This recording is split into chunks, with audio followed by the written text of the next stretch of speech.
Hello there, welcome to Planet America. I'm John Barron. Hey, I'm Licciardello. This week, Trump's full-frontal assault on the federal bureaucracy continues, with Congress standing down, but the courts are stepping up. And the Education Department might be on the chopping block. We're going to ask former Education Secretary Arne Duncan if it's worth saving. But first, Donald Trump's blitz on the US federal government has been slowed somewhat by a bunch of pesky judges questioning the legality of it all. We are following breaking news. A judge has just paused tonight's midnight deadline for federal employees to decide whether to take President Trump's so-called buyout. That buyout, or fork in the road deal, was meant to expire last week. It offered workers what the White House Office of Personnel and Management referred to as a dignified, fair departure from the federal government, allowing them to retain all pay and benefits until the end of September. Sweet deal. Sounds great, doesn't it? I mean, talking 7-month fully paid vacation before you quit. But there are quite a few potentially illegal elements to that offer. Details. Firstly, funding for most federal agencies expires on March 14. So planning to spend money before an appropriation has been congressionally authorised, that could be a no-no for the court. Secondly, federal law caps payments to incentivise voluntary resignations at $25,000, which, if you do the maths, is an awful lot less than 7 months' pay for a public servant. So that could also be an issue. And finally, putting people on administrative leave for 7 months, that could be a problem when the statutory cap for administrative leave is only 10 days. But there are other elements too that are making civil servants unions a little bit nervous. To take advantage of this offer, the employee needs to waive away any legal action that is based on the offer. So, in other words, if the government breaks their promise, they might underpay you or they might make you work anyway, then the employee can't do anything about it because they waived away their legal rights. Also, you can't change your mind. The employee can request a rescission, but under this offer, there is no obligation for the agency to agree to giving you your job back if you want it. The net result of all these concerns is that seemingly the best offer in the world, which was supposed to lure 5 to 10% of the federal workforce into leaving, actually only attracted 65,000 resignations. That's less than 3% of all federal workers. And that's not much, considering normally about 150,000 or 7% of all federal workers quit every year. So from those numbers, that's about 5 months worth of resignations being drawn out by offering 7 months worth of paid holiday. I reckon Elon Musk will be a little bit surprised by those numbers, John. Yeah, some pretty fuzzy math there. Meanwhile, after a flurry of executive orders followed by raids involving Musk's Department of Government Efficiency, or DOGE, workers at agencies including USAID, which was until now the largest distributor of humanitarian assistance in the world, were told to stay at home and locked out of their computers until another judge stepped in.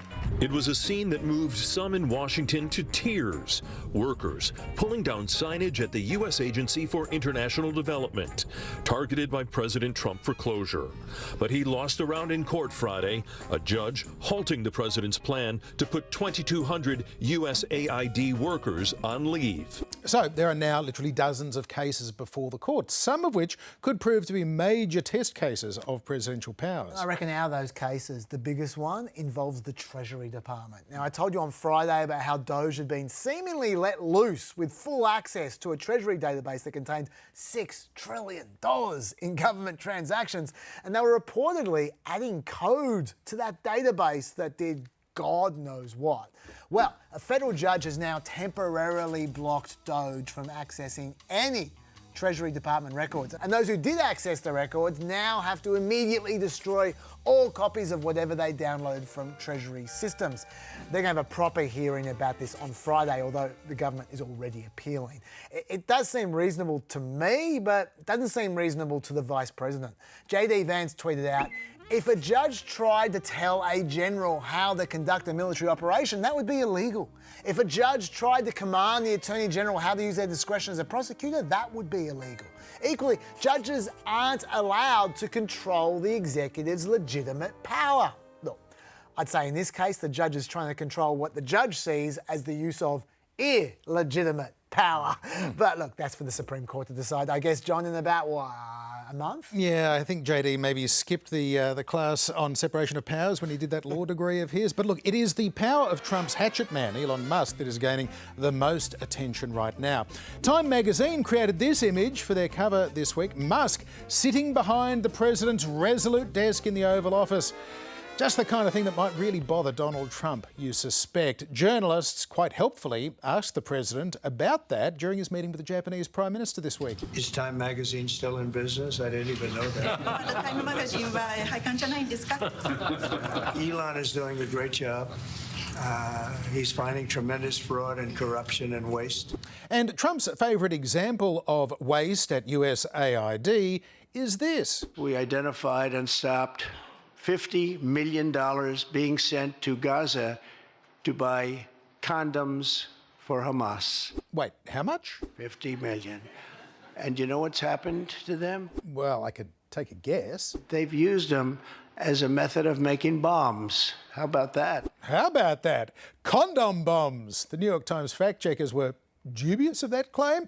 Now, there basically is nobody left working at USAID, so they had to ask the State Department what that was all about, and State said the claims refer to 2 buckets of $50 million each for the International Medical Corps and their work in Gaza, and that included family planning programming such as condoms. Okay. But here's the thing, according to the International Medical Corps, no US government funding was used to procure or distribute condoms. Instead, the group says that the money was used to operate 2 field hospitals, providing medical care, treat and diagnose malnutrition, deliver more than 5,000 babies, pretty much the opposite of condoms, and perform 11,000 surgeries. And where did the claim come from? Well, the Times reports there do appear to be tens of millions of dollars in federal grants awarded to other charities for the prevention of sexually transmitted diseases and HIV in Gaza, a province of Mozambique. So just to be clear, this is the province of Gaza in Mozambique in southeastern Africa, which has 2.4 million people living with HIV, 13% of the population. And this is the Gaza Strip, where a ceasefire deal teeters on the brink of collapse and Trump wants to build holiday resorts, Chaz. Very subtle difference there, John. That Trump for young players. But look, a bit of an update from Friday's show. We mentioned there'd been some controversy involving one of these DOGE staffers, a fellow named Marco Eles, who resigned after an old anonymous racist Twitter account of his was resurfaced. And when I say racist, that's his wording, not mine. He literally tweeted out in July last year, just for the record, I was racist before it was cool. And in September, he tweeted, you could not pay me to marry outside of my ethnicity, as well as tweeting, normalise Indian hate. Lovely. And so he fell on his sword when that was revealed. That was until Elon thought this will not do. And he launched a poll on X asking users whether Eles should be rehired, which unsurprisingly came back with about 78% saying yes, he should be. One of those people was the Vice President himself, the tweetin' JD Vance, who wrote, I obviously disagree with some of Eles's posts, but I don't think stupid social media activities should ruin a kid's life. We shouldn't reward journalists who try to destroy people ever. So I say, bring him back. And Elon Musk obliged with, he will be brought back. To err is human, to forgive divine. And look, I understand that thinking. I don't think stupid old tweets should ruin a kid's life either. But to be clear, he's not a kid. He's 25. And these aren't old tweets. As recently as December last year, he was pushing to repeal the Civil Rights Act on his Twitter account, writing, I just want a eugenic immigration policy. Is that too much to ask? I think it is. Oh, and accepting his resignation is not necessarily ruining his life. Maybe think of it as just not handing him an enormous responsibility, which frankly he might not be mature enough for at this point in time, even at the age of 25. You be the judge. But Eles isn't the only DOGE staffer who has serious question marks about his judgment. The 19-year-old DOGE staffer, known online as Big Balls, to the media's amusement, Edward Correstein. He doesn't have a lot of job experience, but the one job he did have ended up with him being fired from his internship for leaking internal information to his competitors. That's right. This person, who is currently elbow deep in the entire country's secret transactions and personal information, possibly illegally, was recently sacked for leaking. So that's pretty wild, John. I'm glad the courts are starting to step up. Yeah, I can see why Elon gave him the job as well. Donald Trump's nominee to be the next US Education Secretary, Linda McMahon, is set to appear before a Senate confirmation hearing this week. McMahon is a former professional wrestler and businesswoman who also served in the first Trump administration, but that's not what makes her appointment kind of unusual. It's because Trump is currently in the process of abolishing the federal education department. So it begs the question, why nominate her? As I told Linda, I hope you do a great job and put yourself out of a job. I want her to put herself out of a job. Education department. So we're ranked number 40 out of 40 schools. Right? We're ranked number 1 in cost per pupil. So we spend more per pupil than any other country in the world, and we're ranked at the bottom of the list. We're ranked very badly.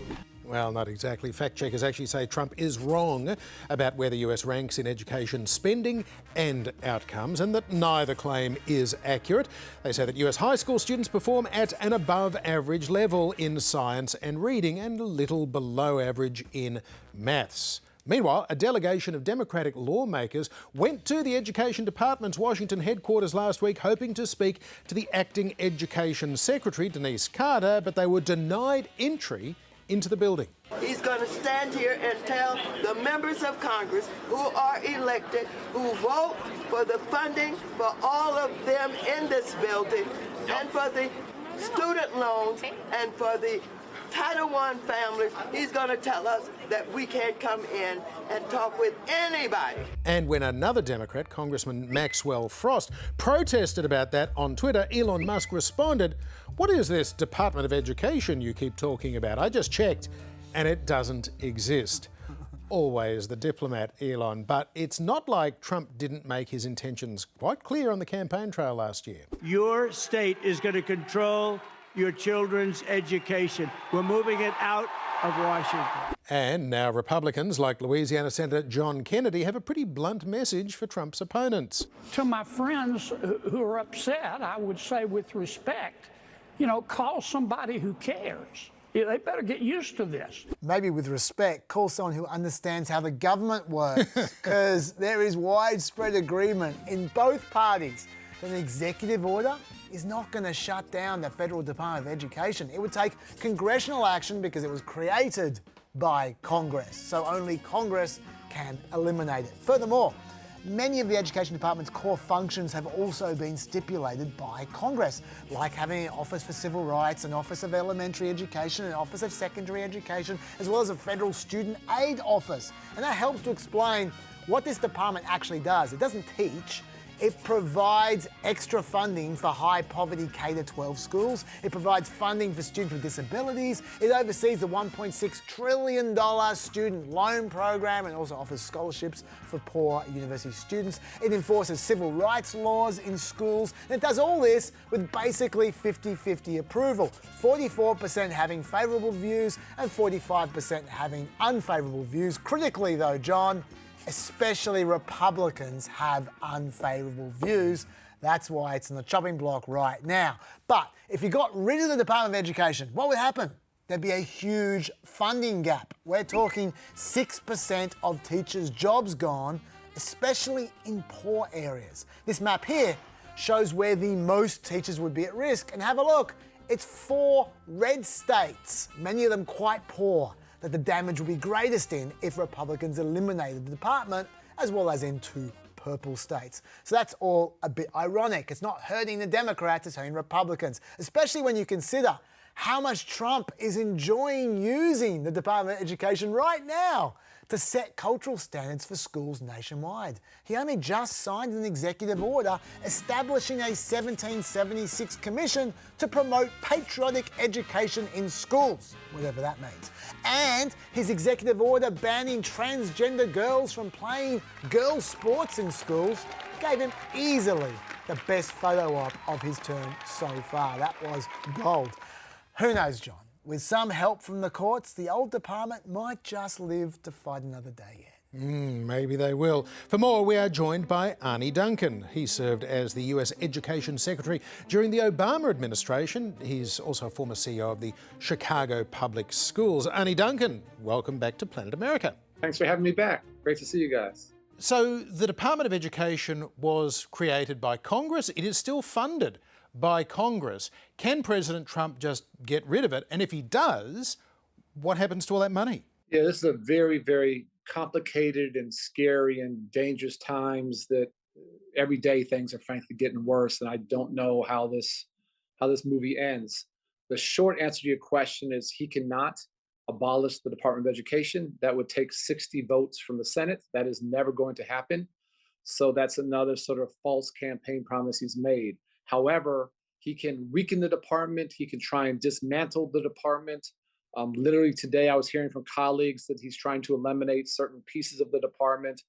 And so, education is fundamentally under attack, as are so many other institutions here in the United States. And it's pretty devastating and heartbreaking to watch. I'm actually on my way to DC tomorrow.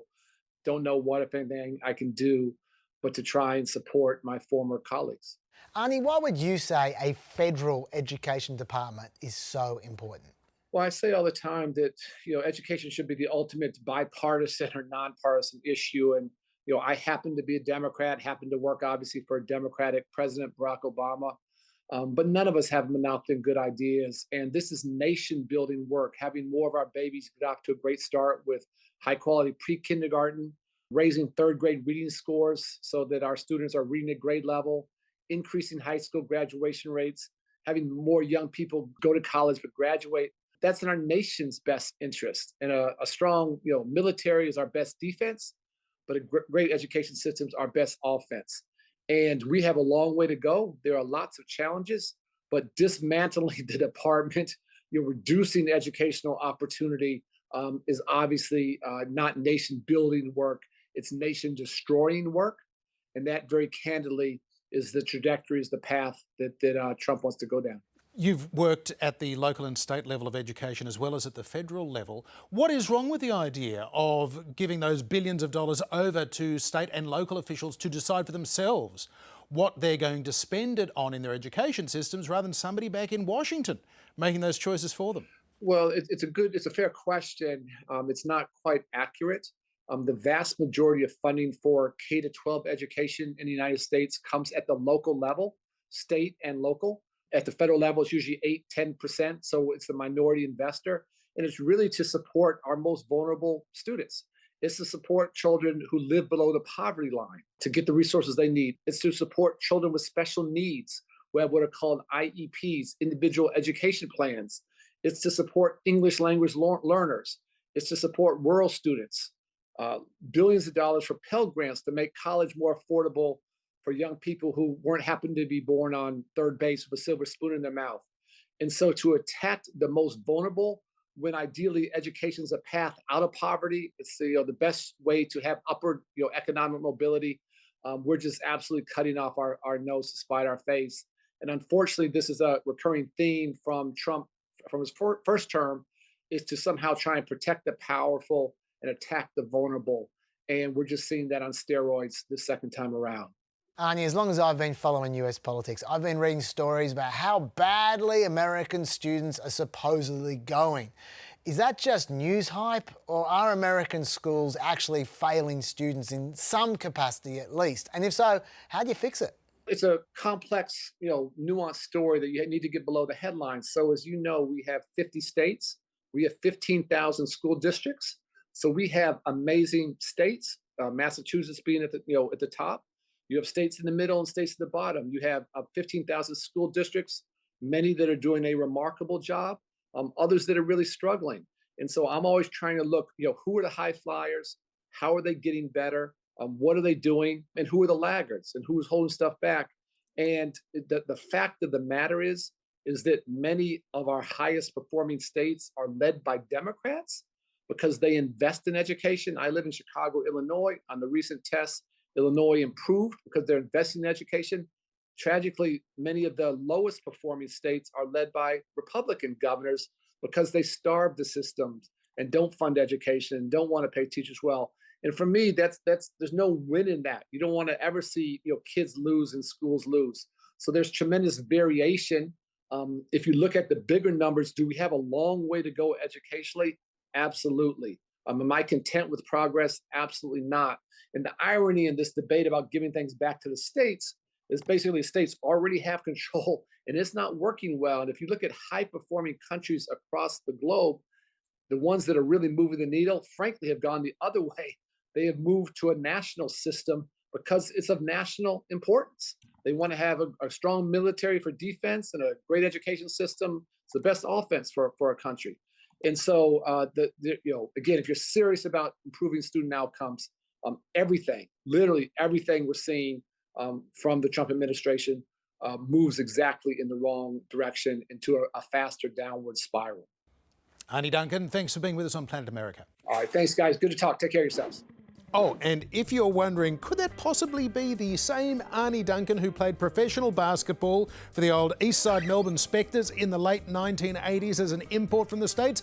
Yes, it was. There's Arnie. A child's first job teaches them financial literacy, independence, responsibility, and the value of a hard day's work. Times may have changed, but those values are still important. And with Elon Musk now hiring inexperienced young people to dismantle the government, your child's first job should be at DOGE. Learn financial literacy with access to the U.S. Treasury. Learn geography with control of U.S. aid. Gonna fix that. And learn independence by having no oversight whatsoever. Because remember, nothing gives kids a sense of community like knowing all of America's social security numbers. Amazing! You may ask, what if my child is a 25-year-old racist adult who tweets about eugenics and hating Indians? USA! Don't be silly. That was months ago. So get your kids their first job at DOGE before they become a victim of DOGE. Yeah! Well, he's taken some flack for his vaccine questions, but despite all that, Robert F. Kennedy Jr. is likely to be confirmed as the next Secretary of Health and Human Services any day now.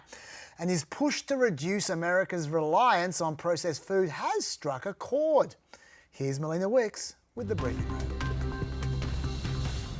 RFK Jr. may not have won the election, but he has created a movement that has real power. The MAHA movement, or Make America Healthy Again, has a wide-ranging agenda, from vaccine and fluoride skepticism to alternative medicine, clean living, and a very strong enthusiasm for raw milk. Maybe later. Despite the grab bag of interests, the MAHA movement is particularly focused on a key issue. Hey everyone, I'm here today to tell you how we can make America healthy again. And the first thing you need to do is get one of these hats. Trump voters do love a hat, but what else? We're going to steer resources to meet our nation's biggest health challenge, chronic disease. Kennedy is right. America should be talking more about chronic disease. For people under 65, chronic illnesses erase more than twice as many years of life as overdoses, homicides, suicides, and car accidents combined. America is the richest country on earth, and yet it's just 49th in life expectancy. But why are Americans so unhealthy? You don't need to be a conspiracy theorist to find plenty of answers. Tobacco products are the leading cause of preventable disease and death in the US, and nearly 1 in 5 adults still use those products. So it's a bit weird that Kennedy doesn't have a lot to say about tobacco, but he's very interested in another key driver of poor health: diet, especially ultra-processed food, which makes up 60% of Americans' daily calories. That can lead people to eat stuff they don't even know is unhealthy. Some American bread has so much added sugar that in Ireland, it's not legally bread. And yet researchers have cautioned against setting new limits on grains because it's the only source of some key nutrients for many Americans. They do know Fruit Loops aren't actually fruit, right? These aren't traditional Republican concerns. In fact, when Kennedy talks about nutrition, he sometimes sounds so much like a Democrat. The Washington Post made a quiz about it. I prefer Wordle. But when it comes to solutions, Kennedy and his MAHA supporters tend to be unorthodox. RFK Jr. took to X following Trump's victory, saying, quote, The FDA's war on public health is about to end. This includes its aggressive suppression of psychedelics, peptides, stem cells, raw milk, and anything else that advances human health but can't be patented by pharma. With a list like that, you can see why some people are worried he's less focused on getting sugar out of meals and more interested in getting E. coli into milk.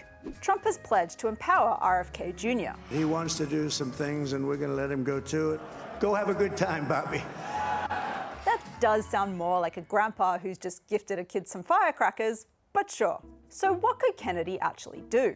One area where he could have a significant impact, and relatively soon, is on the US dietary guidelines, which set nutritional standards for industry and federal government programs, including school lunches and military meals. They're due to be updated in the next year, and Kennedy could use them to make a meaningful improvement to health in America, especially for kids. The guidelines do have a history of being diluted by a barrage of special interests and congressional interference. But this time is different, because if there's one person we know will never compromise his personal values, it's RFK Jr. Oh. Donald Trump is unique. The first and only president to first come to office never having held prior political or military office. But since he first burst onto the political stage a decade ago, the businessman and reality TV star has been very keen to highlight past presidents that he might have something in common with. There was a time when Donald Trump's favourite president seemed to be the populist, patriotic and polarising founder of the Democratic Party. The very great Andrew Jackson. And why? Good evening, America. Here's the news. He's a great man. Mm-hmm. He got treated very, very unfairly. Right. He got treated really unfairly. Any other reasons? He fought to defend the forgotten men and women from the arrogant elite of his day. Does it sound familiar? So, Trump liked Jackson because he reminded him of, well, him. But more recently, Trump has been talking about William McKinley, the 25th President of the United States. Here's the news. A great president, William McKinley.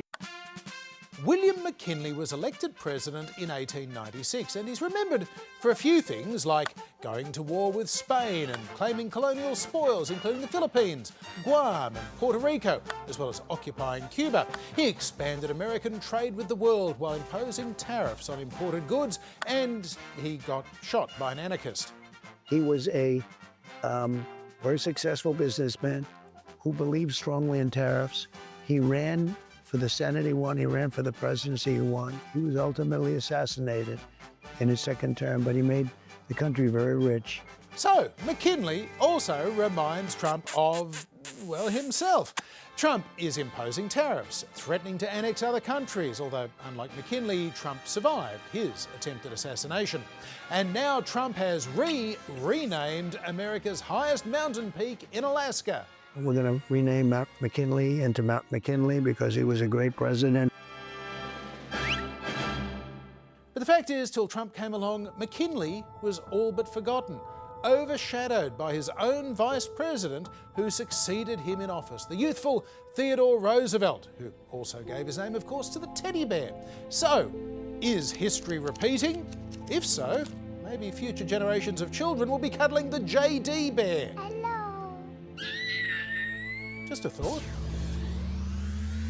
And that is all for another trip to Planet America. But do join us for more on our weekend edition on Friday night, 8 p.m. Eastern on ABC News. And we're back right here at the same time next Wednesday night on ABC TV, and both shows are on ABC iView, YouTube and Facebook. See you there. Bye-bye.